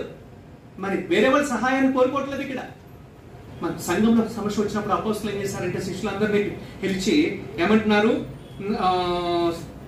మేము దేవుని వాక్యము బోధించుట మాని మరి ఆహారము పంచి పెట్టుట యుక్తము కాదు. అంటే దేవుడు మాకు ఇచ్చినటువంటి పరిచర్య ఏంటి? వాక్యము. దేవుడు మాకు ఇచ్చినటువంటిది ఏంటి? సువార్తను ప్రకటించటం. అది మాకు ఇచ్చినటువంటి పరిచర్య. అయితే ఇప్పుడు ఈ పల్లల వద్ద పరిచర్య, ఈ భోజనాల వద్ద పరిచర్య, మరి ఇవన్నీ మరి చూసుకుంటూ దేవుడు మాకు ఇచ్చినటువంటి వరాన్ని మేము నిర్లక్ష్యం చేయటము మరి యుక్తము కాదు. మాకు ఇచ్చిన వరాన్ని మేము వాడతాము. మరి ఈ సమస్యకు పరిష్కారం ఏంటి? ఇప్పుడు మీలోనే కొందరిని మేము మరి ఎన్నుకుంటాము. అద్భుతం అండి. మరి కాబట్టి సహోదరులారా, అక్కడ 3వ వచనంలో ఆత్మతోనూ జ్ఞానముతోనూ నిండుకొని సరిపోతున్నారంటే మంచి పేరు పొందిన 7 మనుషులను మీలో ఏర్పరచుకోండి. మీరే మరి ఏర్పరచుకోండి. వాళ్ళలో మరి 3 ఉండాలి. వాళ్ళు మరి ఆత్మతో నింపబడినటువంటి వాళ్ళుగా ఉండాలి. మరి జ్ఞానంతో నింపబడినటువంటి వారుగా ఉండాలి. తర్వాత మంచి సాక్ష్యము కలిగినటువంటి వారుగాను ఉండాలి. ఈ 3 లక్షణాలు మరి ఉన్నటువంటి వాళ్ళని ఏర్పరచుకుంటాము. అయితే నియమితము. అయితే మేము మాత్రం ఏం చేస్తాం? ప్రార్థన యందును వాక్య పరిచర్య యందును ఎడతెగక ఉందుము. ఇప్పుడు కొంచెం ఈ విషయాలు ఇబ్బందులు అవుతున్నాయి, మరి 7గురిని మరి నియమించుకోండి, మరి ఏర్పరచుకోండి, అప్పుడు మాకిచ్చిన వరాన్ని మేము చక్కగా వాడుకుంటాము అని అన్నప్పుడు మరి అక్కడ మరి 7గురిని నియమించడం జరిగింది. ఇక మరి 7గురిలో మరి ఫస్ట్ ఎవరు వస్తున్నారండి? స్టెఫెన్ వస్తాడు. సెకండ్ ఎవరు వస్తున్నారండి? దేవుడు భౌతికమైనటువంటి అవసరతలను తీర్చేందుకు మరి ఇక్కడ ఏం చేశారండి? మరి 7గురిని ఎన్నుకున్నారు. అలాగని చెప్పి వాళ్ళు అక్కడే ఉండిపోయారండి? లేదు. ఏం చేశాడమ్మా? మరి అద్భుతమైనటువంటి సువార్తను ప్రకటించాడు. ధర్మశాస్త్రమును మరి ఆధారం చేసుకుని మరి క్రీస్తు వరకు మరి సువార్తను అలా తీసుకొచ్చి మరి అందించినప్పుడు మరి క్రీస్తు విషయంలో మరి హత సాక్షిగా మారేంతగా సువార్తను ప్రకటించాడు. అసలు మరి ఎన్నుకుంది ఎందుకండి? ఎన్నుకుంది ఎందుకు? పరిచర్య, వాళ్ళ వద్ద పరిచర్య. ఇక ఆహార విషయాల్లో అతడు శరీర సంబంధమైనటువంటి భౌతికమైన మన ఆహార విషయంలోనూ పరిచర్య చేశాడు. రెండవది మరి ఆత్మ సంబంధమైనటువంటి దేవుని వాక్యమును విశ్లేషించడంలో కూడా పరిచర్య చేశాడు. మరి హతసాక్షిగా మార్చబడ్డాడు. ఫిలిప్పు అంతే. మరి 8వ అధ్యాయంలో చూస్తే మరి చెదరు వెళ్ళినటువంటి వారిలో ఫిలిప్పు ఉంటాడు. ఆయన ఫిలిప్పు ఏం చేస్తాడు? మరి అనేక సూచక క్రియలు మరి అద్భుతాల ద్వారా సువార్తను ప్రకటించినప్పుడు మరి అనేకులు మరి క్రీస్తును సొంత రక్షకునిగా అంగీకరించారు. మరి ఈ విషయాలు మనకి ఏమర్థమవుతుందంటే గుర్తుపెట్టుకోవాలి. మరి నీకు ఇచ్చినటువంటి వరాన్ని నువ్వు మరి ఇంకా అభివృద్ధి చేసుకోవాలి. ఇక్కడ స్టెఫెను, ఫిలిప్పు వీళ్ళిద్దరు మాత్రము మరి 5గురిలో వీళ్ళిద్దరు మాత్రము మరి అద్భుతంగా సువార్తలో మరి సేవలో కూడా వాడబడ్డారు. ఎందుకంటే మరి వాళ్ళ ఆత్మతోనూ జ్ఞానంతోనూ మంచి సాక్ష్యమును పొందుకున్నటువంటి వాళ్ళు కాబట్టి వాళ్ళు సువార్తను ప్రకటించి మరి విస్తారంగా ముందుకు వెళ్ళారు. మరి తిమోతికి కూడా పౌలు ఏమని రాస్తున్నాడంటే మరి నీవు మరి మంచి విషయాలను నీవు సాధకం చేసుకోవాలి. వెనక్కి వెళ్ళండి, ఒకసారి ముగించుకుందాం.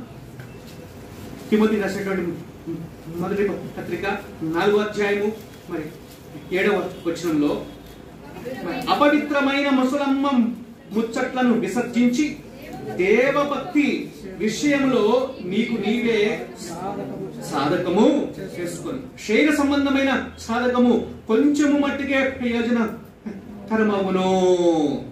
మనం భుజించేటువంటి మరి ఆహారము మరి కొంచెము వరకే ఉపయోగంగా ఉంటుంది.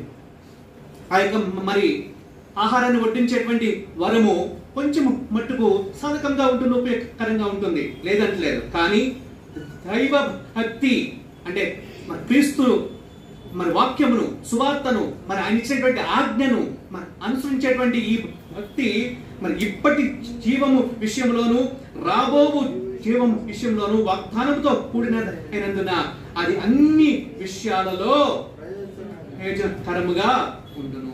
మరి ఈ వాక్యము నమ్మదగినదియు పూర్ణ అంగీకారమునకు యోగ్యమునై ఉన్నది. ఈ వాక్యము మరి ఇంతవరకు వింటున్నటువంటి యొక్క మరి వాక్యాలు ఏమై ఉన్నాయి ఏంటండి? మరి నమ్మదగినవి, పూర్ణ అంగీకారముగా ఉన్నవి. సహోదరులారా, మరి యొక్క సమయంలో మరి క్రీస్తు మరి సంఘములో దేవుడు మరి నిన్ను మరి ఆయన మరి సేవకు, ఆయన పరిచర్యకు, మరి ఉపచారమునకు దేవుడు మరి నిన్ను మరి ఎన్నుకున్నాడు. మరి అందరినీ ఎన్నుకున్నాడు. గుర్తుపెట్టుకోండి, ఇక్కడ దేవుడు ఎవరు కాదండి, పక్షపాతి కాదు. ఆయన చిన్నవారిని, యవనస్తులను, పెద్దలను మరి అందరినీ వాడుకుంటాడు. మరి ఆయనకు అసాధ్యమైంది ఏమీ లేదు. మరి ఆఖరిగా కొరింథీయులకు రాసినటువంటి మొదటి పత్రిక 12వ అధ్యాయము 18వ వచనం నుంచి చదవండి అమ్మా, ముగించుకుందాం. దేవుడు అవయవములలో ప్రతి దానిని తన చిత్త ప్రకారము శరీరములో ఉంచెను. అవన్నీ ఒక అవయవమైతే శరీరం ఎక్కడ? అవయవములు అనేకములైనను శరీరము ఒక్కటే.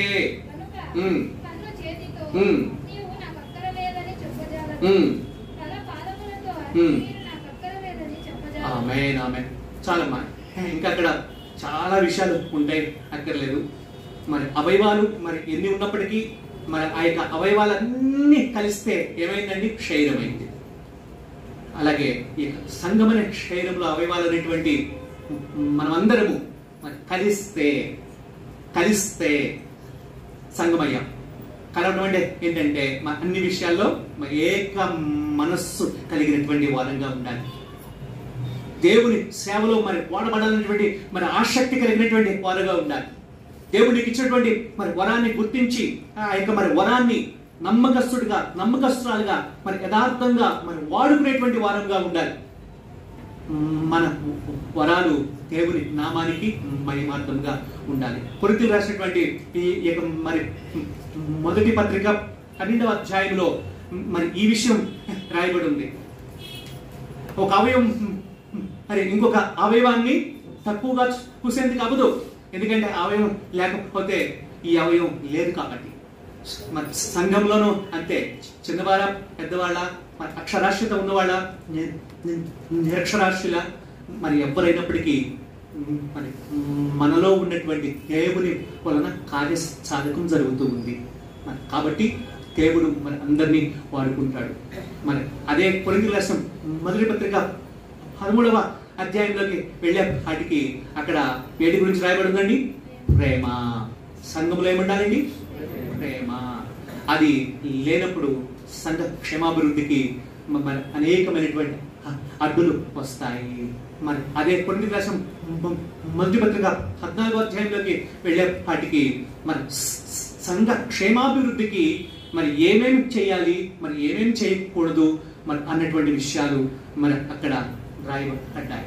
మరి ఈ సమయంలో మరి ఆత్మీయ కుటుంబ సభ్యులుగా మరి సమయంలో మరి దేవుడు మరి అందరినీ మరి ఏ పక్షపాతం లేకుండా మరి చిన్నవారిని యవనస్తులను పెద్దలను మరి ఎన్నుకుని మరి ఆయన మరి అందరికి వరాలు ఇచ్చినప్పుడు మరి ఆ యొక్క వరాన్ని మనం మరి యోసేపు ఎలాగైతే మరి నమ్మకస్తుడిగా యథార్థంగా ఉండి మరి యజమానుడు చూచినప్పుడు సాక్షిగా ఉన్నాడో మరి దేవుడు చూసినప్పుడు మరి నువ్వు నేను అలా సాక్షులుగా ఉందాం, యథార్థంగా నమ్మకస్తులుగా. మరి ఆ యజమానుడు యోసేపుని ఎలాగైతే హెచ్చించాడో అలాగా దేవుడు మరి నిన్ను నన్ను హెచ్చించినప్పుడు ఆ యొక్క యోసేపు శోధనలో పడకుండా ఎలా పారిపోయాడో మనం కూడా మరి నేను అనే అహంలో పడకుండా మనం అన్నిటికీ మరి క్రీస్తును మరి ఎత్తి చూపిద్దామా? మరి అప్పుడు దేవుడు మరి యోసేపుని ఎలాగైతే హెచ్చించాడో మరి నిన్ను అలాగా హెచ్చించేందుకు మరి ఆయన సిద్ధంగా ఉన్నాడు. మరి హెచ్చించాక మరి యోసేపు మరి అనేకులకు ఆశీర్వాదకరంగా ఎలాగున్నాడో మరి అలాగే హెచ్చింపబడ్డ నువ్వును మరి అనేకులకు ఆశీర్వాదకరంగా ఉండేందుకు మరి మీ చేతికి దేవుడు మరి వాక్యాన్ని ఇచ్చాడు. సువార్తను కైటద్దామా? మరి నాశనానికి వెళ్తున్నటువంటి వారిని నిత్య రాజ్యానికి మరి తీసుకుని వెళ్ళే విధంగా సువార్తను ప్రకటించి మన ఆత్మలను రక్షిద్దామా? మరి ఆ విధంగా రక్షించటలో దేవుడు మరి నిన్ను నన్ను అందరినీ వాడుకును గాక. ఆమేన్. సర్వోన్నతుడా, కృపానిధి, సర్వ సృష్టికర్త అయినటువంటి దేవానికి వందనాలు, కృతజ్ఞతలు చెల్లిస్తున్నాం. సంఘం అనేటువంటి శరీరంలో అవయవాలుగా ఉన్నటువంటి మేమందరము ఒకరికి ఒకరము అయ్యా మరి హెచ్చించుకునేటువంటి వారముగా ఉండకుండా సహకరించుకునేటువంటి వారముగా, ఉపచారం చేసుకునేటువంటి వారముగా, పరిచారం చేసేటువంటి వారముగా మమ్మల్ని అందరినీ ఉంచుతండి. సంఘానికి ఇక మరి శరీరానికి శిరస్సు మరి ఎంత ముఖ్యమో సంఘానికి మరి క్రీస్తు అనేటువంటి నీవు శిరస్సుగా ఉండటం మాకు ముఖ్యం అయ్యా. మరి సమయంలో మరి మరి విశ్వాస విషయంలో నిన్ను కూర్చున్నటువంటి మరి జ్ఞానం విషయంలో మేమందరము అయ్యా మరి ముందుకు సాగుతూ మరి నువ్వు మాకు అప్పచెప్పినటువంటి ప్రతి ఒక్క మరి వరాన్ని మీ నామం మహిమార్థమై నమ్మకస్తులంగా వాడి మీ యొక్క రాజ్య స్వార్థను ప్రకటిస్తూ మీ రాకడకు అయ్యా మరి అనేకులను సిద్ధపరిచేటువంటి వారంగా మమ్మల్ని అందరినీ ఉపయోగించుతండి అయ్యా. మరి ఈ రోజున సంఘంలో పరిచారకులుగా అయ్యా తాము సిద్ధపరచుకొని ప్రార్థనా పూర్వకంగా వచ్చినటువంటి వారందరినీ మరి నీ చల్లని కృప కలిగినటువంటి హస్తానికి అప్పచెప్తున్నా. వాడుకోనైనా సంఘములో వాడుకో, సంఘము వెలుపలను వాడుకో, సంఘంలో సాధనాలుగా వాడుకో, సంఘము వెలుపల సాక్షులుగా వాడుకో నాయన. ఎందుకంటే మనుషులు మా యొక్క సత్క్రియల నుంచి వచ్చినప్పుడు మరి పరలోకమైనటువంటి దేవునికి మహిమ తీసుకొస్తారు అయ్యా. ఆ విధంగా సాక్షులుగా జీవించే వారంగా మమ్మల్ని అందరినీ చేయండి. ఈ యొక్క సమయంలో సంఘ కాపరి కుటుంబమును, సంఘంలో ఉన్నటువంటి ప్రతి ఒక్కొక్క వ్యక్తిని మరి మీ చల్లని మరి స్పర్శతో నీవు ముట్టి అయ్యా మీ సేవలో మరి వాడుకొని మరి వారి ద్వారా మీ నామానికి మాత్రమే పేరు, మహిమ, ఘనత వచ్చినట్లుగా చేయమని కృప చూపమని యేసు నామంలో అడుగుతున్నాము తండ్రి. ఆమేన్.